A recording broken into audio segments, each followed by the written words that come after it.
दोस्तों, सुशांत सिंह राजपूत के मामले में सबसे बड़ा एक्शन जारी है।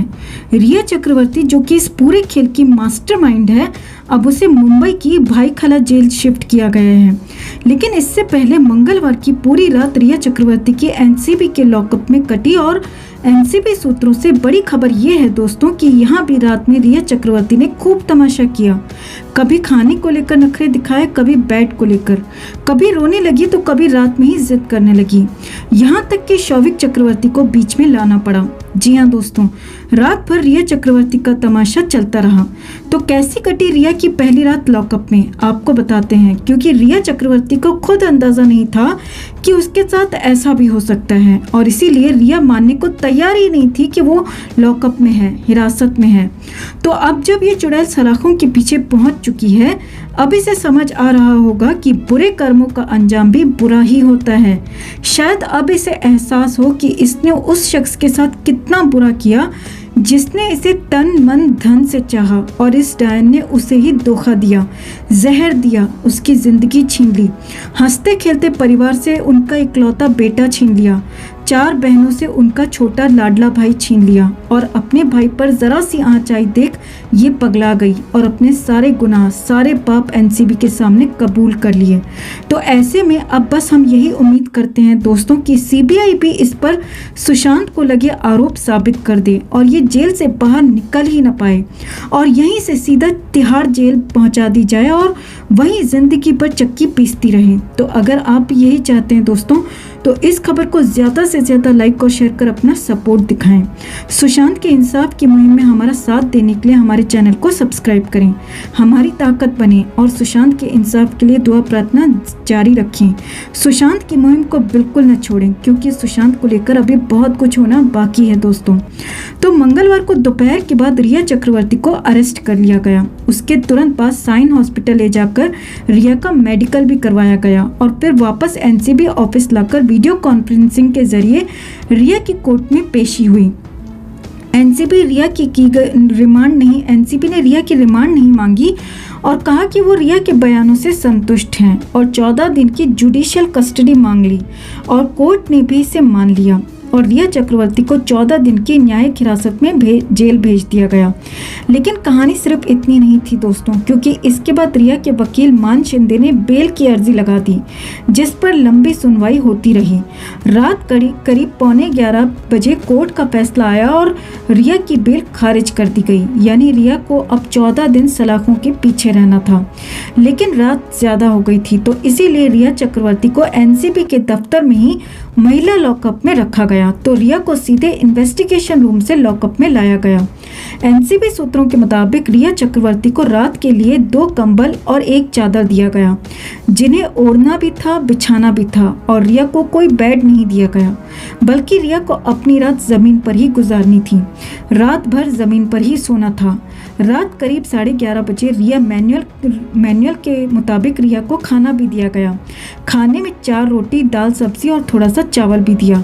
लेकिन रिया चक्रवर्ती ने एनसीबी का खाना खाने से इनकार कर दिया। रिया ने नखरे दिखाते हुए साफ साफ कहा कि वो यहाँ का खाना नहीं खाएगी, ये खाना वापस लेकर जाओ। एनसीबी सूत्रों के मुताबिक रात करीब 1 बजे तक रिया चक्रवर्ती कोने में चुपचाप बैठी रही। न रिया ने रात में खाना खाया और न ही किसी से बात की। लेकिन इसके बाद शुरू हो गया रिया का असली तमाशा, रिया का असली ड्रामा। एनसीबी सूत्रों के मुताबिक रिया चक्रवर्ती रात करीब 1 बजे अचानक जोर जोर से रोने लगी, दहाड़े मार मार कर चिल्लाने लगी। तुरंत एनसीबी की महिला कर्मचारी वहां पहुंची, लेकिन रिया चक्रवर्ती चुप नहीं हुई और लगातार और ज्यादा रोती रही। उसे समझाया गया, बात की गई, मगर रिया ने किसी की एक नहीं सुनी। एनसीबी सूत्रों के मुताबिक रात को ही रिया ने अपने भाई शौविक से मिलने की जिद पकड़ ली। जी हाँ दोस्तों, रिया चक्रवर्ती का भाई शौविक सैमुअल मिरांडा और दीपेश सावंत भी इसी बिल्डिंग के लॉकअप में रिमांड पर हैं। लिहाजा सभी को एनसीबी के लॉकअप में रखा गया है। अब रात ज्यादा होने के चलते एनसीबी के कर्मचारियों ने न रिया की बात मानी और न शौविक से मिलने दिया। रिया से सुबह होने पर शौविक से मिलवाने की बात कही, लेकिन रिया चक्रवर्ती नहीं मानी और तमाशा करती रही। हंगामा बढ़ने लगा। एनसीबी सूत्रों के मुताबिक काफी देर तक, करीब 1 से 1.5 घंटे तक रिया चक्रवर्ती रोती रही, हंगामा करती रही और शौविक से मिलने की जिद करती रही। इस दौरान पूरा एनसीबी स्टाफ रिया चक्रवर्ती के पास पहुंच गया था। आनंद फानन में मुंबई विंग के हेड समीर वानखेड़े को फोन किया गया और रिया की हरकतों के बारे में बताया गया और समीर से बात होने के बाद तय किया गया कि शौविक को रिया के पास लाया जाएगा। तो रात को ही एनसीबी के कर्मचारी शौविक चक्रवर्ती को उसके लॉकअप से लेकर आए और रिया चक्रवर्ती के पास पहुंचाया। इसके बाद शौविक को देखते ही रिया फिर से रोने लगी। हालांकि इस पर शौविक चुप था। शौविक की आंखों में आंसू नहीं थे। एनसीबी सूत्रों के मुताबिक रिया चक्रवर्ती रो रही थी, जबकि शौविक शांत था और वो अपनी बहन को समझा रहा था, चुप करा रहा था।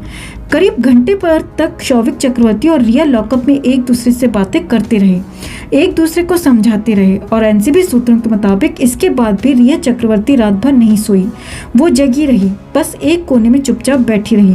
रिया ने लॉकअप के कंबल और चादर तक का इस्तेमाल नहीं किया और फर्श पर घुटने मोड़कर बैठी रही। सुबह होने के बाद जब रिया चक्रवर्ती को पानी और चाय दिया गया तो रिया ने सिर्फ पानी पिया और चाय पीने से भी इनकार कर दिया। फिर सुबह करीब 8 बजे रिया से मिलने एक महिला वकील पहुंची। ये वकील मान शिंदे की टीम से ही थी और रिया के लिए एक बैग लेकर आई थी, क्योंकि रिया को अब एनसीबी से भायखला जेल शिफ्ट होना था। तो हो सकता है कि ये वकील रिया का जेल के लिए सामान लेकर आई हो।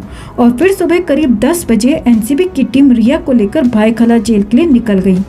कुल मिलाकर रिया ने एनसीबी में तमाशा खड़ा कर दिया, जिद की, मैनुअल्स का पालन नहीं किया। अब लॉकअप में तो ये सब कुछ चल गया दोस्तों, मगर जेल में ऐसा नहीं चलेगा। जेल में रिया चक्रवर्ती को रूल्स के मुताबिक ही चलना होगा। और बड़ी बात तो ये भी है कि रिया चक्रवर्ती को किसी अन्य महिला कैदी के साथ सेल भी शेयर करना होगा। और रिया चक्रवर्ती जो अब तक हेकड़ी दिखा रही थी, जिद कर रही थी, तमाशे कर रही थी, उसी रिया की हेकड़ी अब जेल में टूटना तय है। तो दोस्तों, रिया के साथ ये सब कुछ जो हो रहा है उसे लेकर आप क्या कहना चाहेंगे?